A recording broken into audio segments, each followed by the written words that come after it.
A lot of people ask me, how do you make money in crypto? What crypto should I invest in? Well, I wanted to create this channel to answer those questions, but before we do, we need to take a step back to understand what money actually is and why we're trying to earn it. Now, traditionally, you would believe that you went to work, got a job, earned money, and then spent that money on things that you want.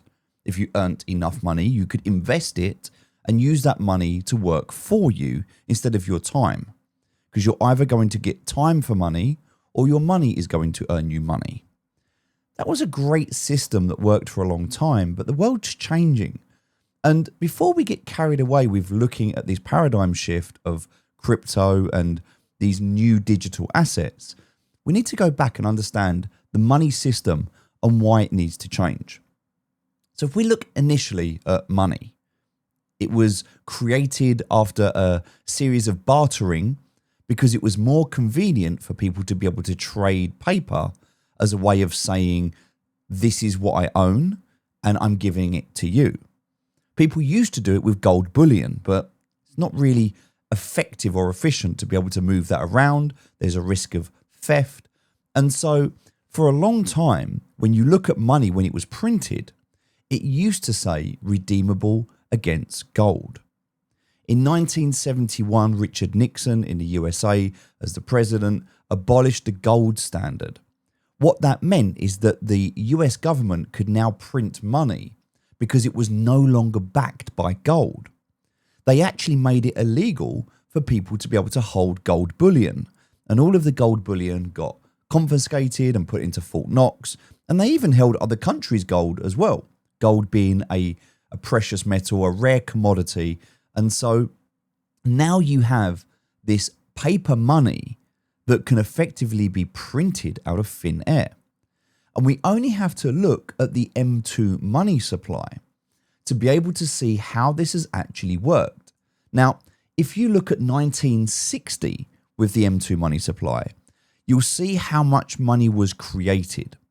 And if you look at today, you can see just how much that has grown. Now, the reason I share this image with you and I talk about the M2 money supply is because when you understand that the government can just print money whenever it wants, it can create a reason for it, you start to understand that your time for money is just not as valuable as it used to be. And the stories that maybe your parents or your grandparents tell you about go and buy a house or invest in this doesn't always ring true with today's marketplace. So what we need to understand initially is that when money is printed, it's actually printed with interest.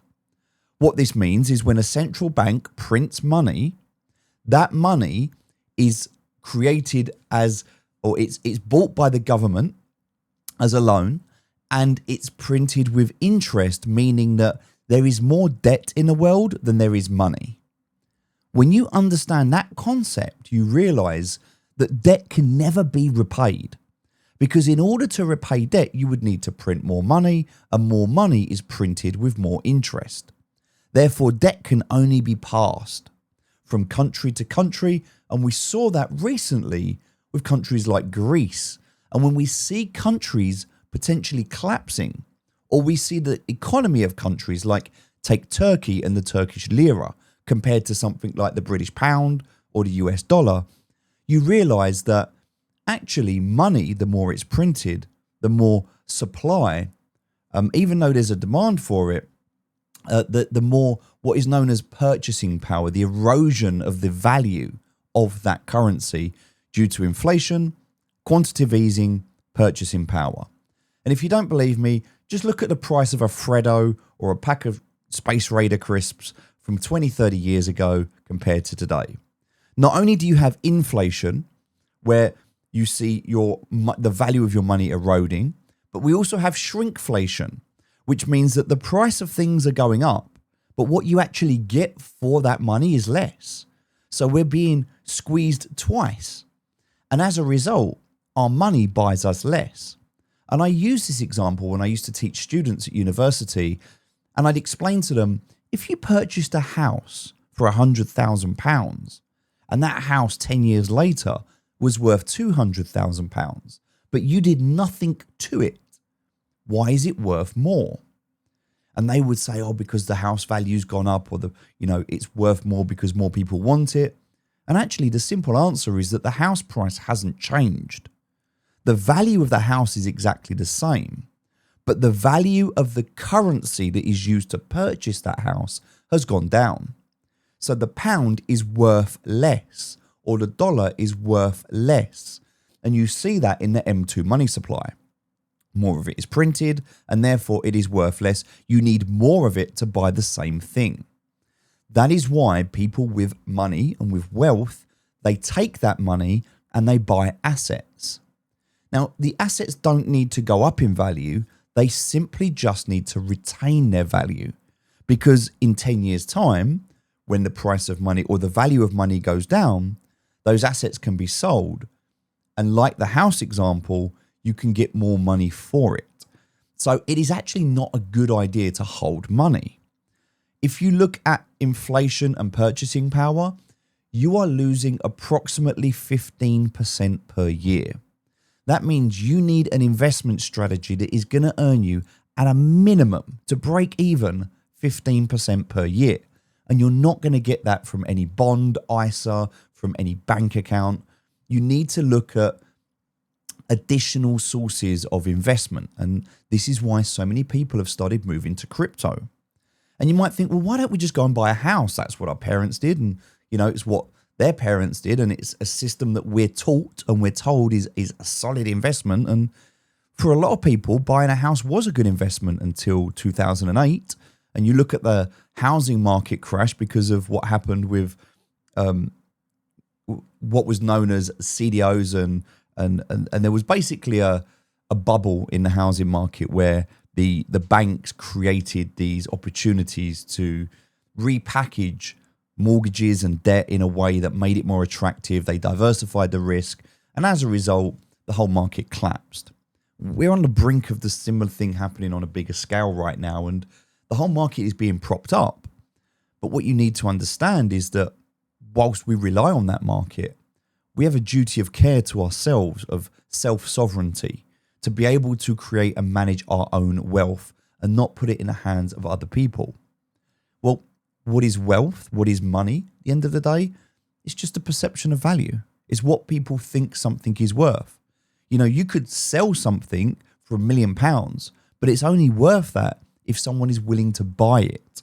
So it doesn't matter what you're willing to sell something for if nobody's willing to buy it. And that way, we have to create what is known as a market. So a market is simply someone that wants to buy something and somebody that wants to sell something.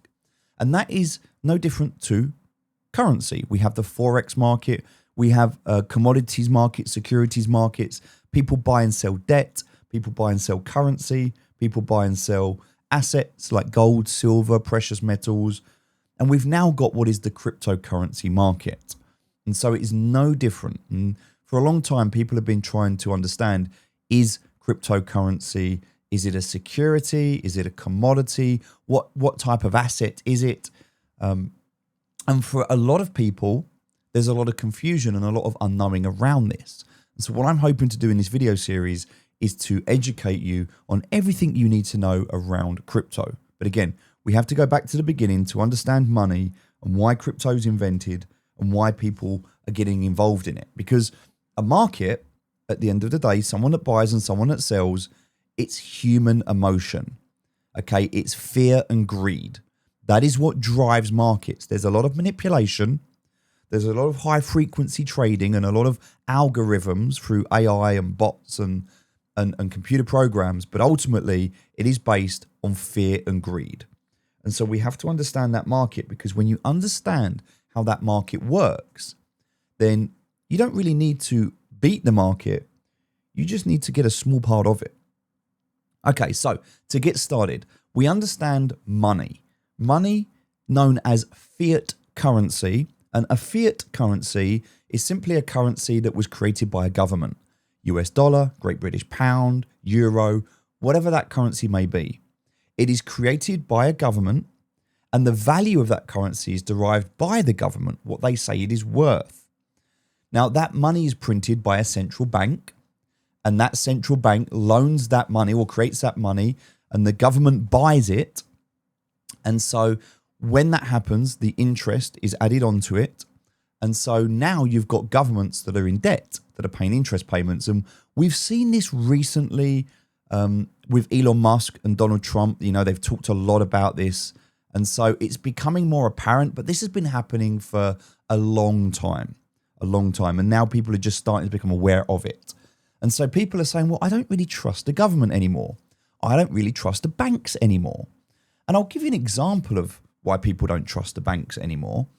If you go to the bank and you put money, you deposit money into the bank, you believe and you think that that is your account and that is your money, but it's not. The reality is that it is the bank's account, and the bank can close that account anytime they want. It's known as debanking. They can do that without even having a reason. They can just say, you are no longer a customer of ours. We're a private company. We do not want you as a customer. We are going to close your account.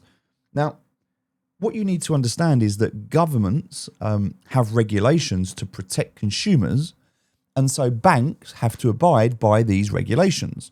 In the UK, you've got the Financial Conduct Authority. You've got different places if you're in different countries. But ultimately, if a bank was to go bankrupt, the government will back or will bail out that bank up to the tune of about £75,000. Meaning, if you've got £100,000 in your bank account and that bank goes bankrupt, you're going to lose £25,000 of that. Now, you might think, well, it's all right, I don't have that much money. Well, that's fine, because people who don't have a lot of money don't have these problems. But the problems exist and you need to be aware of them. I'll give you another example. If you're moving a small amount of money between accounts, it's not a problem. You start trying to move £100,000 between bank accounts, and the bank wants to know where you got that money from, where that money's going, what you're going to do with it, why you're moving it. You have to start providing documentation to prove where you found that, where you got that money, where you acquired it from, what you're spending it on, who you are. And it's under the guise of anti-money laundering laws, which is a fair, it's a fair thing to say, because there are people that are involved in corruption, and that does need to be accounted for. But there's a fine line between overreach and protection. And so what happens is the banks tell you that they're doing it to protect you, but in reality, they're doing it because they don't have the money. Because when you deposit money into a bank, the bank is only legally required to keep 10% of that deposit in its account. And so what it does is it loans out the additional 90% to another bank. And then that bank loans out 90% of that to another bank. So if you put £1,000 into a bank, that bank loans out £900, another bank loans out. And so this continues to happen. And so now, not only is money printed with interest, but also we're creating all of this virtual money off the back end of it that doesn't even exist. And so there is this inflation of money, both from what is printed, but also what is perceived from value. And so when you understand that, you realize. Now, again, when you put money into a bank account, the bank owns that money. Now, they promise to give it back to you, and if they didn't, well, they wouldn't have many customers. So there is a dance between them giving you back what they say they're going to give you. But you have to understand that when your money is in a bank account, you are trusting that bank, and you are trusting the government as well. Now, the reason that people are looking into self-sovereignty is because of what happened with Richard Nixon when he took gold off the gold standard, or took money off the gold standard, and all of a sudden, gold was confiscated. And so this happens not just with gold, but with business, with property, with houses. And so anything where there is a fixed location or a physical presence, that can be confiscated. And a government can pretty much do what it wants within reason, and it will create the laws to be able to justify what it's doing and why it's doing it.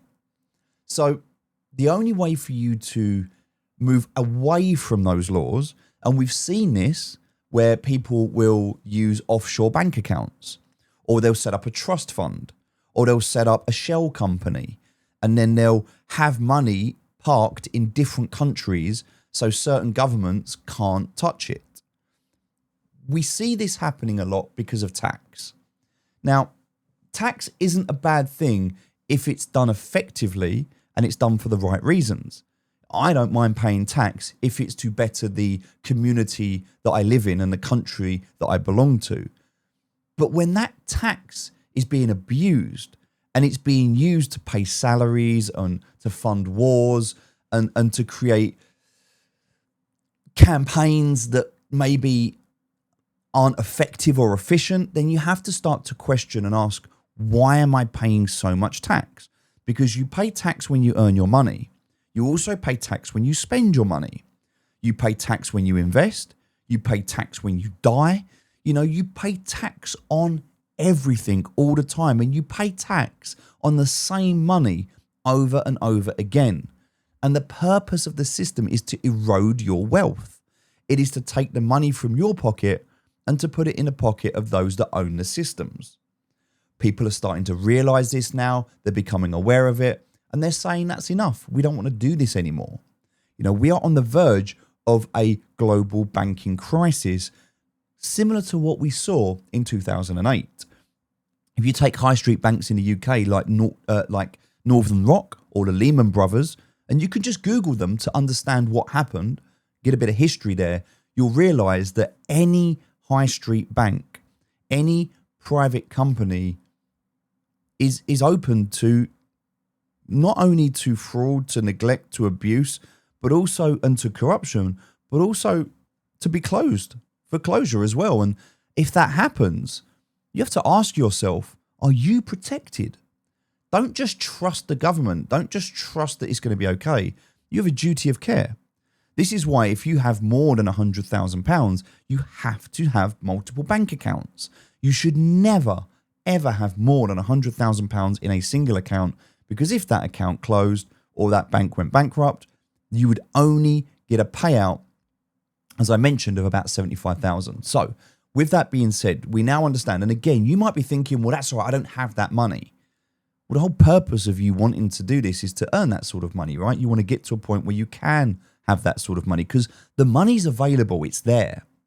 The actual thing that will be holding you back isn't the money itself, it's your mindset and your belief system. And you're not going to be able to change your belief system until you start to question the structure in how things are built. Because once you start to question the system, then you can start to say, well, actually, I don't agree with this system. And you can start to look for a better way or a different way. And that is what crypto does. So multiple different ways to invest. You can buy debts. You can buy stocks in businesses. You can buy precious metals. You can invest in multiple different things, from artwork to companies, whatever. The reason people are moving to crypto right now is because it is an unregulated industry, which means there's higher risk. There's a decentralized element to this, which means it is not owned or ruled by a particular government or country. And even if you were to, have your assets frozen, if you have decentralized assets, they can't be taken away from you. Okay, so it's self-sovereignty. So there's the store of value, that's one thing, holding your money because of the erosion of wealth. And then there's the self-sovereignty. There's the protection of those assets. And so now you understand that core concept. We have to look at why crypto, because a lot of people might say, well, I'll just put my money into premium bonds. Well, in the UK, the NS&I got destroyed around COVID, and just there's not the return on that anymore. You're not making that 15% a year. Well, I'll put my money in the S&P 500, which is the top 500 companies in America. Well, the S&P 500 is not 500 companies. It is technically, but it's actually known as the Magnificent Seven, because if you take Tesla, Apple, Google, Nvidia, if you take the top companies, the top 7, and you remove those, the rest don't actually matter. And so you might think, well, I'm diversified between 500 different companies. Well, really, you're only actually exposed to 7. and the rest don't matter. Because if those 7 claps, you're going to be down bad for a long time. So you need to understand that even though the S&P 500, the housing market, even though these things have always done well, there are crashes, there are bubbles, and these things can fall down. And so you don't want to put all of your eggs into one basket. That being said, you also don't want to do that for crypto either. You don't want to put everything into crypto because it's a risk. So you have to understand diversification, how to hedge your bets.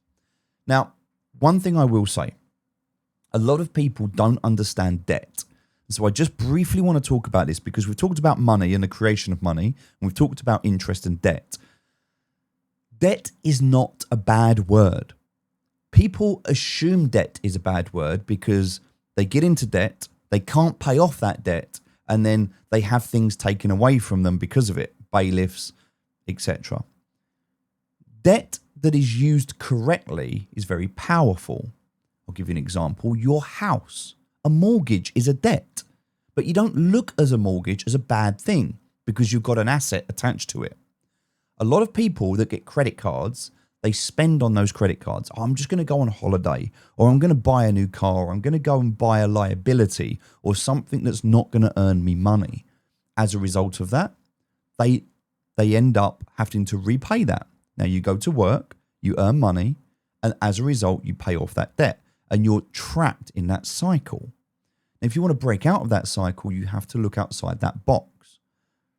If you were to take a credit card or to take debt, they will tell you that there are things that you cannot purchase with it. For example, you are not allowed to get a credit card to purchase cryptocurrency. It is in their terms and conditions. In fact, in the UK, we have something called Operation Chokehold, which means if you try and deposit money from your bank, and if you don't believe me, try this. Take your bank account and try and deposit some money, some cryptocurrency from your bank account into a cryptocurrency exchange. If you're using something like NatWest, they will simply send you a text message immediately to say, your transaction has been cancelled. And this is for your protection. All banks do this. Some banks will allow you to transfer up to £5,000 per month. A very few will allow you to transfer £10,000 a month. But there are very limited ways for you right now in the UK and in the US to be able to get money into crypto. You have to get creative, and most people don't want to do that. It's too much risk, it's too much effort. And so there's a fear around it, and they're saying it's because it's scams and because you're going to lose your money and you've got to be careful. But you can't trust the real system that's looking after your money. So you're looking at external systems that are trying to stop you from doing it. You just have to ask yourself the question, why? Why are they stopping you doing this? Is it to protect you, or is it to protect themselves? And so when you start asking those questions, you can start to look at things from a different perspective. Now, when we look at crypto and we look at cryptocurrency, and by the way, let me just explain crypto very briefly. Crypto, the word crypto stands for encryption, cryptographic encryption. It is a way of taking data and jumbling up that data to secure it. And I used to do this in the military, where we would have communication between two people over the airwaves, and that message that was sent would have to be encrypted. And so cryptography would be used to encrypt that message. Now, an example that you may be aware of is Enigma. The Germans used it in the war. Enigma was a version of this. And so it's just a very complicated or very complex that requires a computer system to be able to solve these mathematical equations to be able to crack this security, which is effectively what it is. People keep saying, oh, but when quantum computing comes out, crypto will be cracked. Yes. But when crypto is cracked, every other system on the planet would have already been cracked. So if you're worried about crypto, traditional banking, everything else, your emails, your passwords, your systems, everything else would have already been cracked before crypto. So you've got bigger problems to worry about at that stage. Okay, so that's what crypto is. Crypto is a form of encryption. Now, Bitcoin was created as a way to create a new store of value, a new system of value. And the way that it was created was that in order to create Bitcoin, and you have to understand this because if you don't understand Bitcoin and the concept of Bitcoin, nothing else matters. Okay, so indulge me while I give you this lesson quickly. Bitcoin is a store of value. It's like gold bullion, but it's just a digital version of it. And the way that it works is that there are only and will only ever be 21 million Bitcoin created. That's it. It is a finite supply. Whereas fiat currency can be printed and printed and printed, therefore inflation, that will not happen with Bitcoin because Bitcoin, the system that created it, there is only ever going to be 21 million Bitcoin created. This is why gold and precious metals are precious and oil is valuable because it's a scarce commodity. And so when you have something that is scarce, there is a demand for it, but a lack of supply. More supply, less money. You know, if there's a demand for something and the supply is less than the demand, the price will go up. Simple market. Okay, now we understand that concept. How does Bitcoin work? Well, it works in a very simple way. If you imagine a database or an Excel spreadsheet or a Google sheet, okay, you have lines and those lines are transactions. No different to your bank account when you look at your statement. Every line in your statement, money goes in, money goes out. Okay, it's the same thing. So what happens is there is something called the blockchain. I'm not going to go into too much detail, but the blockchain is effectively a ledger. It's a list of transactions. On this date, at this time, this happened. X sent this amount to Y. Y sent this amount to Z. And it just goes on and on like that. The reason it's so powerful is because this ledger, this database or this, this Excel sheet, if you like, is transparent. Anybody in the world can view it at any time. Now, you might think, well, that's not very good for privacy. Well, that's the whole point. It's transparent. Now, even though I can see person A sent Bitcoin to person B, I don't know who person A is. So the privacy is that even though we can see the transaction, until we can identify the address of the wallet that made that transaction, we don't know who it belongs to. So everything is fully transparent. Now, you can understand the benefits of this in things like charities, where charity spending, the money that I give to charity, how do I know that it arrives to support the cause that I'm donating to and it doesn't get swept up in admin fees? Well, that's where that transparency can come from. When I pay my council tax, how do I know that that money is going on servicing the roads and not into the pockets of politicians? When I pay into a company, how do I know that the bankers or the founders aren't taking the profits and embezzling it or doing things that I don't want them to do or they shouldn't be doing with it?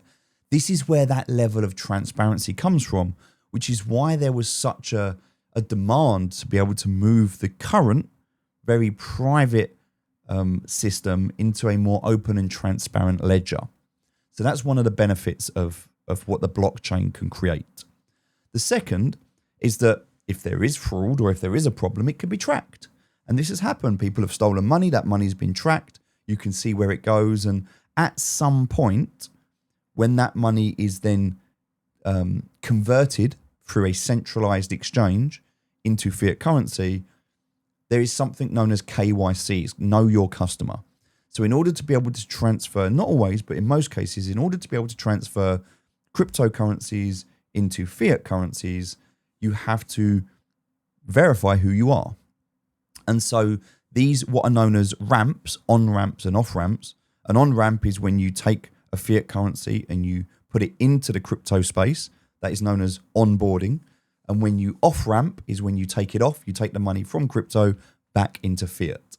So those terms, that terminology of on-ramp and off-ramp is when you go through either a centralized or a decentralized exchange to be able to convert your money. No different to if you were going on holiday and you went to a currency exchange, or you went to your bank and you said, I want to change pounds into euros. It's no different turning pounds into Bitcoin. Okay, you use an exchange and that exchange should have your details. Now, the exchanges give all of that detail or all of those details to the government. So you are liable. And if you want to do this properly, you will need to make sure you're accounting for tax in your country. You will need to make sure that you're protecting yourself. But at the same time as you're putting money in these centralized exchanges, and to give you an example, you've got Kraken, Coinbase, Crypto.com, Binance. These are some of the big centralized exchanges in the world. When you look at these crypto exchanges, they can freeze your account the same way a bank can. And if the government said, I want you to freeze this person's assets, then they can do that. So whilst you have the convenience of using a centralized exchange, you don't actually have the peace of mind and the security. And this is really important to understand. You need to have that peace of mind. It's not just about storing your money, because people only care about security after they've been hacked. People value convenience over security. And if you don't believe me, look at your phone.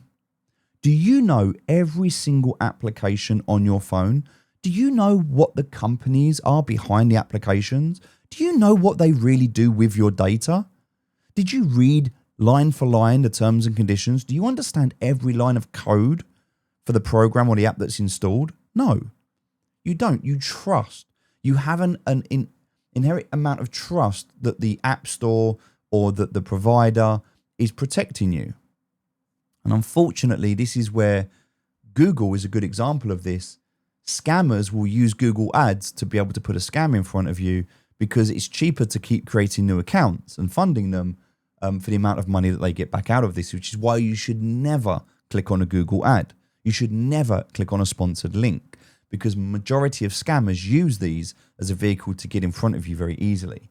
And so you have to understand that to protect yourself is not only to protect yourself from the bad actors out there, but it's also to protect yourself from the wolves in sheep's clothing.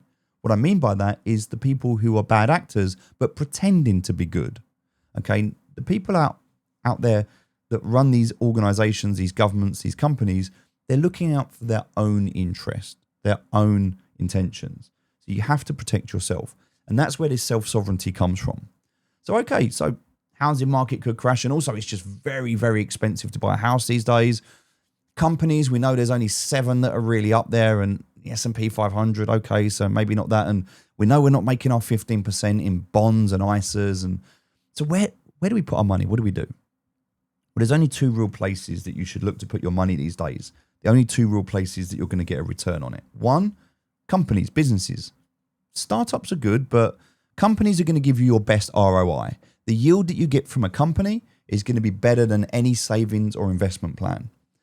Crypto is the new kid on the block. It's the new way to be able to do this. But with that comes an inherent amount of risk.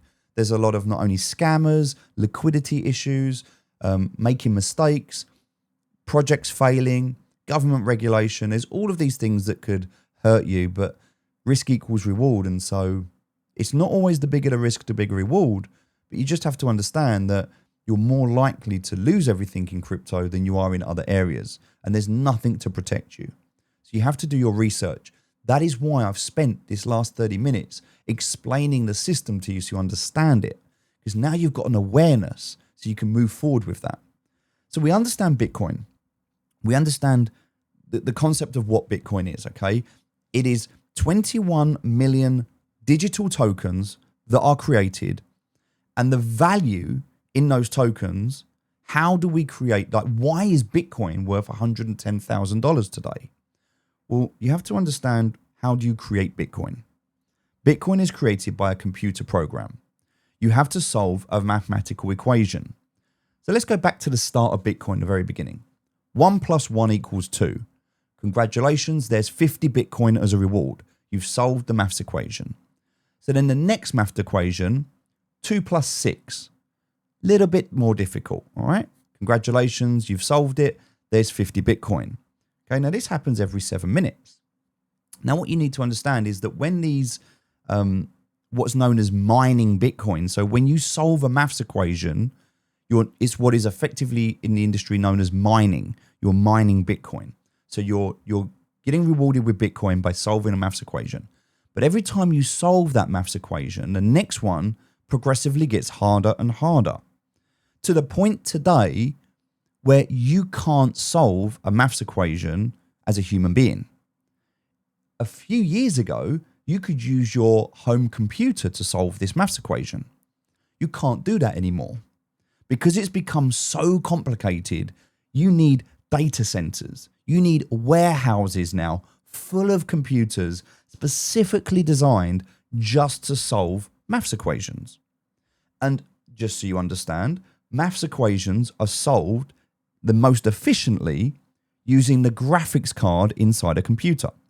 So graphics cards have now been purposefully built and customized to be able to only solve these maths equations. And what people do is they daisy chain all of these graphics cards together. Now, if you've ever played a computer game or if you've ever had a PC running before, you'll know that the more intense the job that the computer is doing, the hotter the computer gets. That is because it requires more power to solve these problems.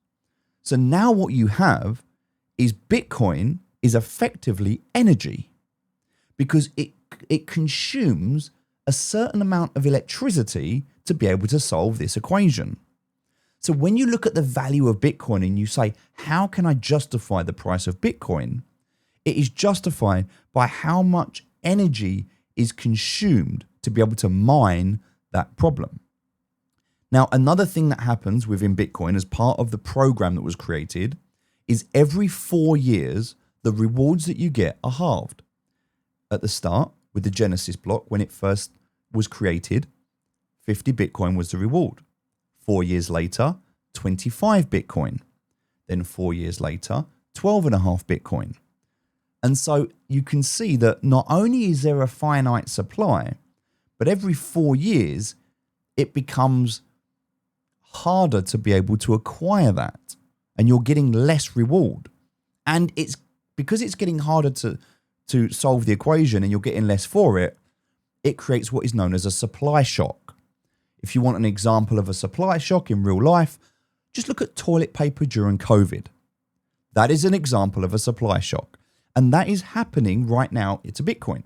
You've now got governments and countries that are starting to buy this. You've got ETFs, which are exchange traded funds, which are now buying Bitcoin. And so now you've got these huge companies with incredible amounts of buying power, buying up, and countries buying up crypto or Bitcoin. And so it's becoming harder to acquire. And after a while, you'll start seeing exchanges saying that they no longer have any Bitcoin to be able to sell you. Because if you look at certain companies like eToro as an example, they'll sell you, there's companies that do this, and I don't want to go too deep into this, but you can buy an asset. Like you can buy something where you own the asset, or you can buy like a virtual, let's just say you can buy, how can I explain it in a simplistic way? I'm trying to take it, not take it for granted, because once you've done this for a long time, you take things for granted that, oh, I just know this. But if you're starting out, you maybe are not aware of some of these concepts. So not only can you buy an asset, but you can buy almost like an IOU, like a piece of paper that says you own that asset, but you don't actually own it. Similar to what the banks did with money, you can go onto certain websites and buy Bitcoin, but you don't actually hold or own the Bitcoin. You're just promised the Bitcoin. And so what happens with this, when you do this, is that if you want to sell that, you're trusting that whoever you bought it from is gonna buy it back off of you. You're gonna be able to sell it to them. Unless you're holding the actual gold bar, unless you're holding the drum of oil, unless you're actually holding the Bitcoin. Now, you can't physically hold Bitcoin, but you can store it in a digital wallet. If you don't have ownership of it, then you don't actually have it. You just have a promise of it. And so you have to make sure you own it. Okay?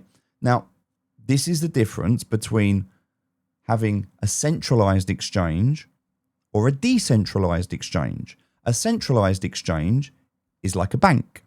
It's a third party, it's a limited company that promises that if you give them your money, they'll give you some Bitcoin, but they'll hold on to it for you.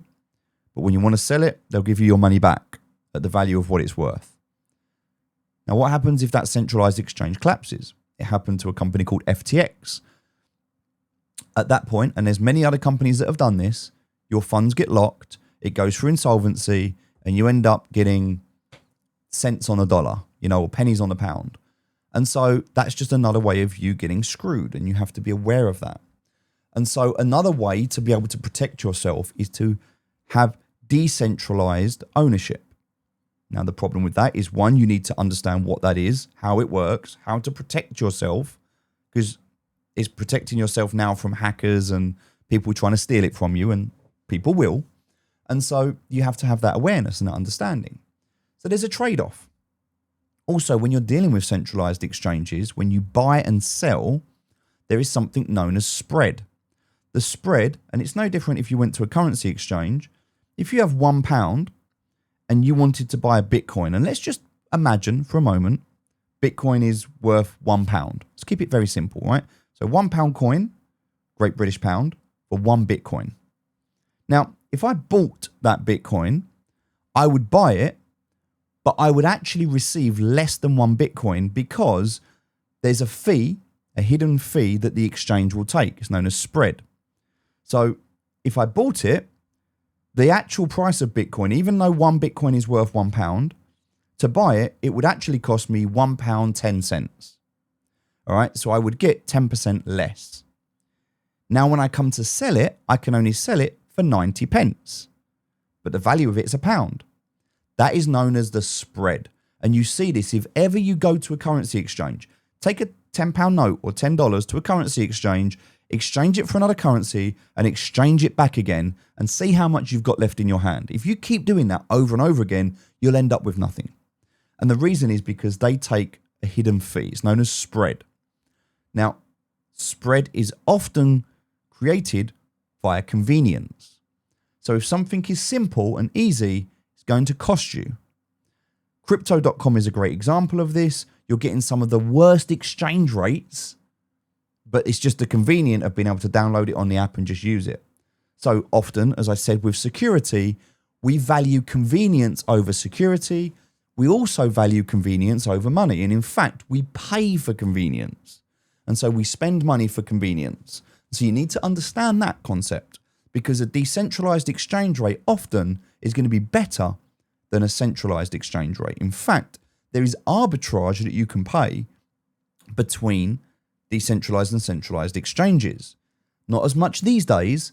And if there is an opportunity, AI and bots and high frequency trading is probably going to get to it before you can as a human clicking a button on your computer.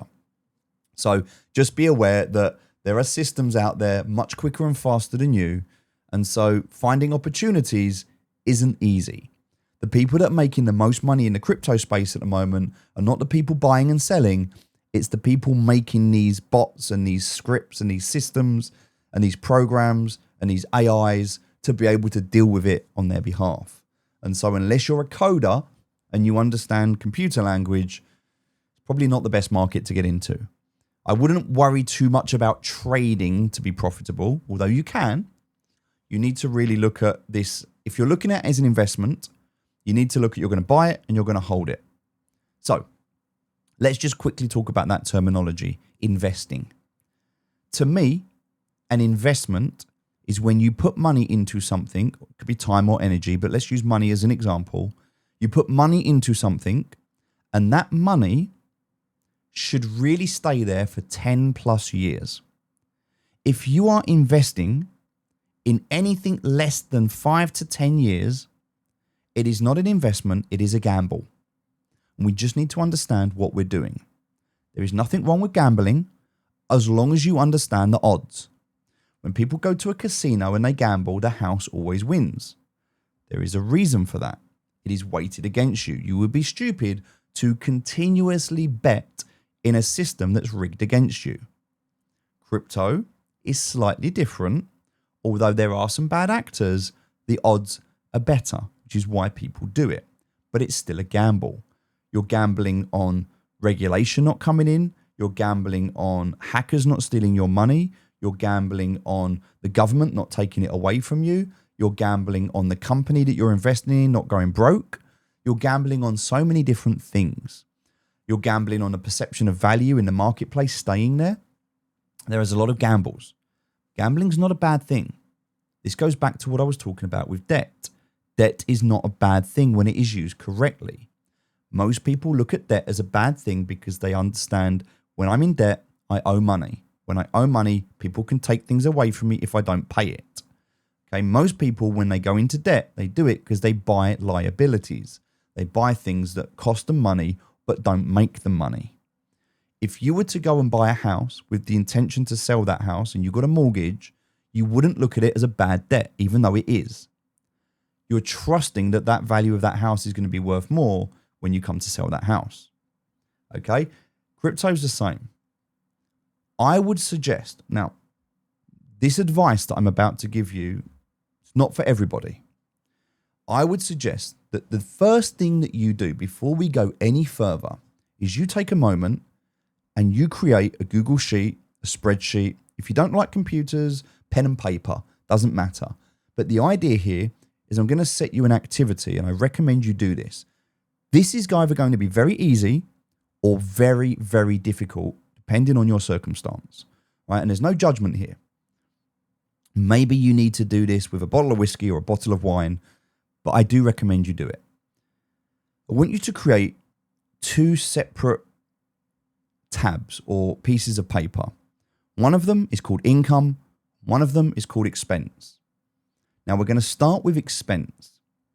I want you to write down every single thing that you spend money on in a given month.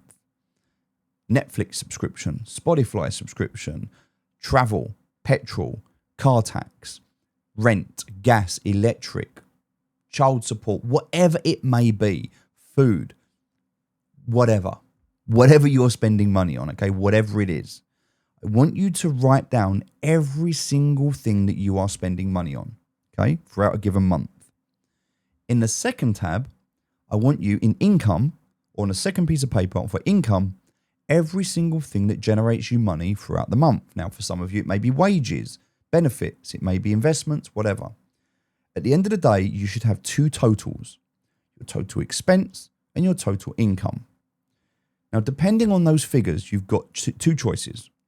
Either you need to earn more because your expenses outweigh your income, or you need to spend less. You either need to adjust your lifestyle to match your income, or you need to increase your income to match your lifestyle, okay? One of 2 things. Ultimately, what you want to do with crypto is look at it as a investment, as a savings scheme, not as a way right now to generate money. Because it's a risk, and if you rely on it and it doesn't work out, you could end up in trouble as a result of that. This is why people say, and I'm going to say it as well, never invest more than you are willing to lose. Cash flow is king. You always need to make sure your bills are paid before you start looking at acquiring wealth. That being said, you're going to be in a situation, and I don't know what that is, and I don't need to know what that is, but you know your situation. If you are in a situation where you have nothing, you have no assets, you have nothing to your name, you have no money, then you have to ask yourself the question, do I have good credit? What I mean by that is, are lenders prepared to give me money? Because if you have nothing, there is no risk.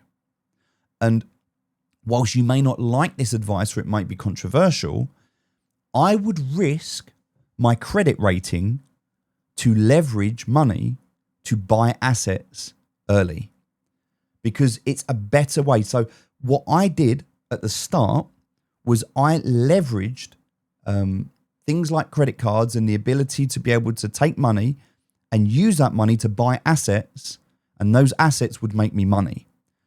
The money that I made from those assets was greater than the interest that I had to pay on my credit card. Anybody that is wealthy will do this because they will tell you that it is better to spend somebody else's money rather than spending your own. You also have better protection. If there is fraud or something goes wrong, you've got more chance of getting your money back from a credit card or getting a transaction reverted from a credit card than you have from your bank account.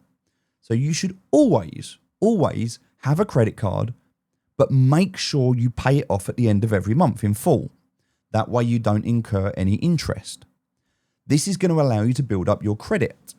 You can use an app like ClearScore, or you can use something like Experian in the UK. If you're in another country, just whatever's value, use ChatGPT to figure out what it is in your country. But think of this as a game. Your credit score is a game. And if you want to be good at this game, you have to build your credit score to be the highest number it can be, which in the UK is 1,000. Okay, so if your credit score is less than 1,000, you're not very good at the game. Learn the game, because you want to be able to leverage debt to be able to buy assets. This is the first rule. Don't use your own money, use other people's money. Right? There's enough of it being printed. Don't feel guilty. If you've got a mindset or a belief issue or a problem there, overcome that. Figure a way around it, because everybody does this, whether it's right or wrong. It is the system. It's how it's built. And so you need to understand it. You need to use it. You need to be able to acquire money to be able to then earn more money. Right, so you can either go to work and get a job, great, or you can borrow money, but you want to be buying assets with that. What assets should you buy? Ultimately, you want to buy Bitcoin. That's the end goal. But Bitcoin is very slow moving. Bitcoin is something that grows, but it grows slower than other crypto assets. So when we look at crypto, there are two types of crypto. There is Bitcoin, which is the main crypto. All right. Think of it as gold bullion. It's a digital version of gold bullion. The difference is it's not physical, which means it's not heavy. It can't be stolen. You don't have to pay to transport it. You don't have to worry about securing it in the same way. You can send it to anyone, anywhere in the world instantly, free, pretty much. Okay. That's Bitcoin. Okay. And we understand now from our conversation today that the value of Bitcoin is derived from the energy that it costs to create that Bitcoin. So now that you understand that concept, you understand the concept of Bitcoin, there are other cryptocurrencies, all right, that are alternative to Bitcoin. So Bitcoin is the main cryptocurrency, and then you have what are known as altcoins. Altcoins are alternative to Bitcoin. Some of the main ones that you may have heard of: Ethereum, Solana, Cardano, XRP, lots and lots. Now, it started with just a few. And the reason Ethereum was created, which is one of the first, was because Bitcoin, the transactions, they're processed. Remember I said the blockchain and that ledger and those transactions that are approved? They're approved every 7 minutes. It's slow. It's clunky. It's designed to be. You wouldn't go down to the corner shop with your gold bullion to buy some eggs and milk. The same way you wouldn't use your Bitcoin to buy anything. The Bitcoin is not designed as a currency to spend. Bitcoin is designed as a store of wealth. When you look at the global market at the moment, everything is currently traded in US dollar. US dollar is the global index, that the money that is used to value anything globally. And it's changing, in Russia and China and, the UAE, it is changing. But ultimately, the US dollar is the default currency that is used for markets globally. Why should one country be in control of the global market? It shouldn't, right? And so there is talk, now this is just speculation, but there is talk that Bitcoin would be a better global source of wealth, so that rather than saying things are traded in US dollar, they will be traded in Bitcoin, and Bitcoin will be used as a store of value to define the wealth of globally of the world. Whether that happens or not remains to be seen. But ultimately, Bitcoin, as we know, deflationary. It's effectively the cost of energy is the cost to create it. We know that there is a finite amount. And by the way, the complexity of being able to get the rewards for Bitcoin, they say that the last Bitcoin will be mined in the year 2150. So we've still got a considerable amount of time. But when you look at 80 to 90% of Bitcoin already mined, that curve, we're getting towards the end part of that curve. So it's going to take a long time to solve the problems on the last few Bitcoin to be able to get them into circulation. So most of Bitcoin is already in circulation, and it's not designed to be a currency that's spent. It's designed as a store of wealth. So with that being said, Ethereum was created as a way of saying, well, we need something to transact. We need something faster. We need something better. And so what was created was what was known as a smart contract. A smart contract, very, very simple. It is just computer code. It says, if this happens, then this should happen. That's it. It's an if-then statement. If this happens, then that happens. And what happens is this computer code says, if you do this, then we'll do that. Now, that happens in a smart contract that anyone can see these smart contracts, by the way, if they're stored publicly. So you can now see, okay, well, I'm going to interact with this smart contract. So you connect a digital wallet to a smart contract.